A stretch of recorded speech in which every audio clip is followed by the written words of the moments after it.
नमस्कार, news alert 366 देख रहे हैं। मैं हूं आपके साथ तेजवीर धनखड़। हरियाणा में किसान आंदोलन शंभू बॉर्डर पर चला हुआ था और वहां पर अभी सरकार ने जो आम आदमी पार्टी की सरकार पंजाब में है, उन्होंने वहां से बॉर्डर है वो खाली करवा दिया है। इसके अलावा जो किसानों के क्या कुछ मुद्दे हैं उन पर बातचीत के लिए हमारे साथ इस वक्त मौजूद है भारतीय किसान यूनियन के प्रदेश अध्यक्ष रतन मान जी। रतन मान जी, पहले तो स्वागत है आपका। जी, आपका और आपके चैनल का के सभी दर्शकों का बहुत बहुत धन्यवाद, स्वागत है।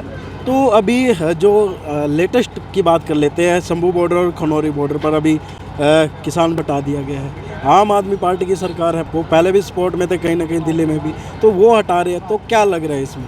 देखिए, बहुत बड़ी निंदनीय घटना है और इससे पूरे देश का एसकेएम पूरा किसान समुदाय आहत है जी।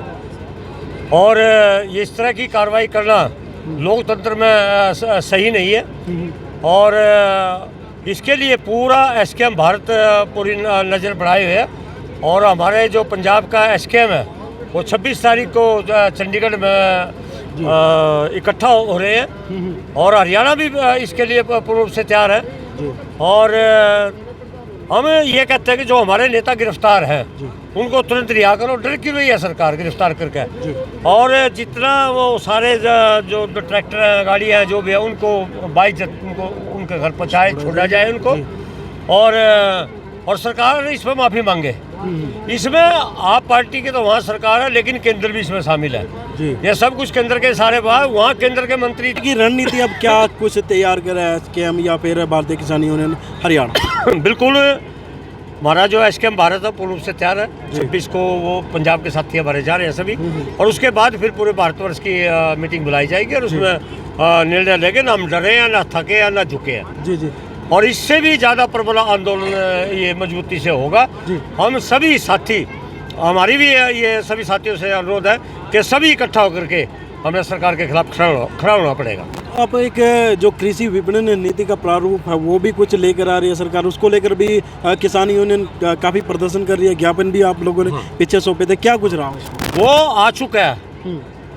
सभी प्रदेश की जो राज्य सरकारें हैं उनके सबके पास केंद्र ने भेज दिया है जी। वो बहुत बड़ा एक नुकसानदायक ड्राफ्ट है। चौधरी छोटू राम जी ने यहाँ एक मंडी व्यवस्था ब्रिटिश काल में करी थी जी। उस सारे को ये तहस नहस करने के लिए, तोड़ने के लिए ये ड्राफ्ट आया है। जहाँ साहूकार का, पूंजीपति का गोदाम होगा वहाँ से मंडी शुरू होगी। ये मंडियाँ खत्म हो जाएंगी और हम साहूकारों के एकाधिकार के नीचे आ जाएंगे और वो अपनी मनमर्जी से हमें लूटेंगे। तो उसके लिए हमारा बहुत प्रदेश का जो हमारा एसकेएम है उसका भी आंदोलन चला हुआ है। मैं जानकारी देना चाहता हूँ कि 20 मार्च को हजारों किसान कुरुक्षेत्र में मुख्यमंत्री के आवास पे गए थे।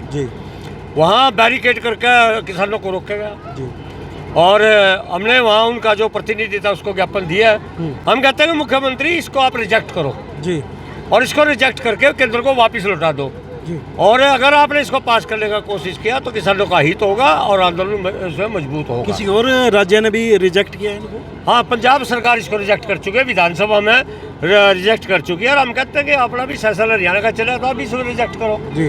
पंजाब सरकार रिजेक्ट कर चुकी है इसको। तो आगे किस तरह इसका नुकसान क्या कुछ हो सकता है किसानों को अगर ये नीति लागू कर देती है सरकार? ये मंडी बाजार वाली नुकसान नहीं, हमारे पल्ला तो रहना ही कुछ नहीं है। जिस तरह का पंजाब हरियाणा में व्यवस्था है वो पूरे देश में कहीं भी नहीं है। APMC एक्ट है या मंडी समितियाँ बने, मंडी समितियाँ लाइसेंस जारी करती है और उनकी निगरानी होती है। जब पूंजीपति परचेज करेगा बाहर तो उसमें किसका दबाव है? वो तो लाइसेंस केंद्र उसको जारी करेगी। हमें ये भी नहीं पता ये लाइसेंस है, कौन है, कहाँ, कौन खरीदने वाला है। कई जगह आलू खरीद के चले गए लोग, पता भी नहीं चला। महाराष्ट्र वगैरह में उधर प्याज खरीद के चले गए। तो हम इस मंडी व्यवस्था को खत्म नहीं कर देंगे। हम ये कहते हैं अगर किसी पूंजीपति ने फसल खरीदनी, अनाज खरीदना, वो करौंडा की मंडी में आकर खरीद लो, करनाल के भी किसी में खरीद लो, वहाँ कोई मलाई कोई कर रहे हैं। हम उनको अलग से पूंजीपति को व्यवस्था दिया जाना ही सबसे बड़ा किसानों का नुकसान है। ये तो हो गई बात दूसरे लेवल की। अगर मंडियों की अभी हालात की बात की जाए, सरसों को लेकर भी क्या कुछ स्थिति मान रहे हैं? बिल्कुल, आपका सवाल सही है। ये कह रहे हैं कि हमने MSP लागू कर दी और 24 फसलों पर लागू कर दी। सरसों 400 से 500 रुपये कम बिकने लगी, फिर MSP कहाँ रहेगी? धान 250-300 रुपये क्विंटल कम बिका बाजार में, तो MSP भी कहाँ रहेगी? हम कहते हैं MSP खरीद गारंटी का कानून बनाओ। पोर्टल को भी लेकर कोई दिक्कतें आ रही है? बिल्कुल, क्या है ये पोर्टल ये तो एक गुलामी की शुरुआत है जी। गुलाम करना पोर्टलों के तहत। सरकार का पोर्टल किसके हाथ में? सरकार के हाथ में। सरकार जब मर्जी खोल दे, जब मर्जी इसको बंद कर दे। अब मुझे कई किसानों ने बताया फसल का भी हाल था, वो वेरिफिकेशन ही नहीं होया जी। सरसों का। जी, वेरिफिकेशन को लेकर दिक्कतें आ रही हैं। हाँ, बड़ी भारी दिक्कत है, ये पोर्टल ही दिक्कत है। हम कहते हैं कि आप जो फसल क्षतिपूर्ण का जो पोर्टल है, क्षतिपूर्ति का, फसल बिक्री का, भाई आप उसको साल के साल खोल के क्यों रखते? जी। उसको पूरे साल खोल कर रखो ताकि किसान जब भी अपनी सुविधा अनुसार उस पर वो अपना कर ले। ये पोर्टलबाजी बंद नहीं होनी चाहिए, सही जो व्यवस्था वो बननी चाहिए, आसान हो, सरल हो, किसी को दिक्कत ना आए। अब इस तरह का है, अब चाहे वो हथियारों के लाइसेंस की बात है, चाहे बुढ़ापा पेंशन है, कुछ कितना इस पोर्टल के पीछे धक्के आम आदमी गरीब आदमियों को धक्के खाने पड़ रहे हैं जी। तो ये पता नहीं कहाँ से लेकर आते, क्या करते हैं। ये पोर्टल का कुछ नहीं है।